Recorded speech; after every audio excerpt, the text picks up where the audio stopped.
স্বস্তিতে নেই Israel. হিজবুল্লাহর rocket ও drone হামলায় নাস্তানাবুদ হচ্ছে ইহুদি রাষ্ট্রটি। এর মধ্যে বুধবার ইসরায়েলের সবচেয়ে গুরুত্বপূর্ণ হাইফা বন্দরে ড্রোন হামলা চালানোর কথা জানিয়েছে ইরাকের ইসলামিক রেজিস্ট্যান্স।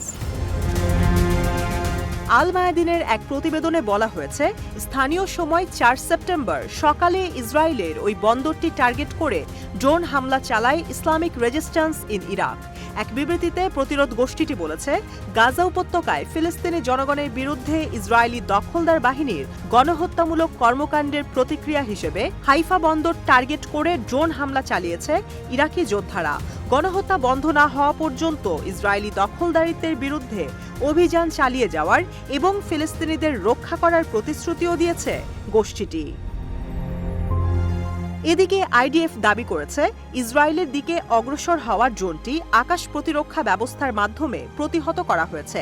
ইসরায়েলি সেনাবাহিনী জানায়, তাদের সেনারা পূর্ব দিক থেকে একটি ড্রোনের প্রবেশ দেখতে পায়, তবে সফলভাবে ওই ড্রোনকে আটকানো সম্ভব হয়েছে এবং এটি ইসরায়েলের ভূখণ্ডে প্রবেশ করতে পারেনি।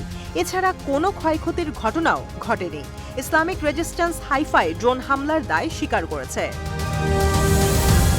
গত ২৯ আগস্ট ইসরায়েল অধিকৃত হাইফা বন্দর নগরীর Alon tower industrial power station target করে ড্রোন হামলা চালায় ইরাকের ইসলামিক রেজিস্ট্যান্স। এর আগেও ইসরায়েলে হামলা চালিয়েছে ইসলামিক রেজিস্ট্যান্স। সেবার ইসরায়েলের বন্দর নগরী ইলাতের গুরুত্বপূর্ণ স্থাপনা টার্গেট করে ড্রোন হামলা চালায় তারা। ইলাত শহরটি লোহিত সাগরের তীরে অবস্থিত। বিভিন্ন সংবাদ মাধ্যমের প্রতিবেদন অনুযায়ী আরব বিশ্বের সবাই না হলেও ইরাকি প্রতিরোধ বাহিনী ইসরায়েলের সাথে যুদ্ধ করতে আগ্রহী এবং তাদের প্রতিক্রিয়া অপেক্ষার মধ্যে সীমাবদ্ধ নেই।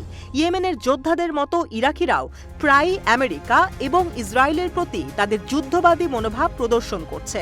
কিছু সময়ের জন্য তারা সাময়িকভাবে সামরিক অভিযান বন্ধ রাখে, কিন্তু লেবানন এবং ইরানের ওপর ইসরায়েলি হামলার পর ইরাকি প্রতিরোধ যোদ্ধারা আবারও তাদের ভূখণ্ডে মার্কিন সামরিক ঘাঁটি এবং ইসরায়েলের গুরুত্বপূর্ণ স্থাপনায় আক্রমণ শুরু করে। অগাস্টের শুরুতে তারা আল আসাদ এয়ারবেস ঘাঁটিতে আক্রমণ করেছিল। সেই ঘটনায় বেশ কয়েকজন মার্কিন সেনা আহতও হয়। এছাড়া গত জুনেও ইসরায়েলের গুরুত্বপূর্ণ স্থাপনায় বেশ কয়েকবার ড্রোন হামলা করে ইরাক ভিত্তিক সন্ত্রাসবিরোধী সংগঠনটি। জুনের শুরুতে এসব হামলা চালায় তারা। সে সময় সংগঠনটি হুমকি দিয়েছিল যে ফিলিস্তিনি জনগণের বিরুদ্ধে ইসরায়েলি বাহিনীর গণহত্যামূলক কর্মকাণ্ডের প্রতিক্রিয়া হিসেবে তারা ইহুদি রাষ্ট্রটির গুরুত্বপূর্ণ স্থাপনাগুলোকে টার্গেট করে ধ্বংস করবে।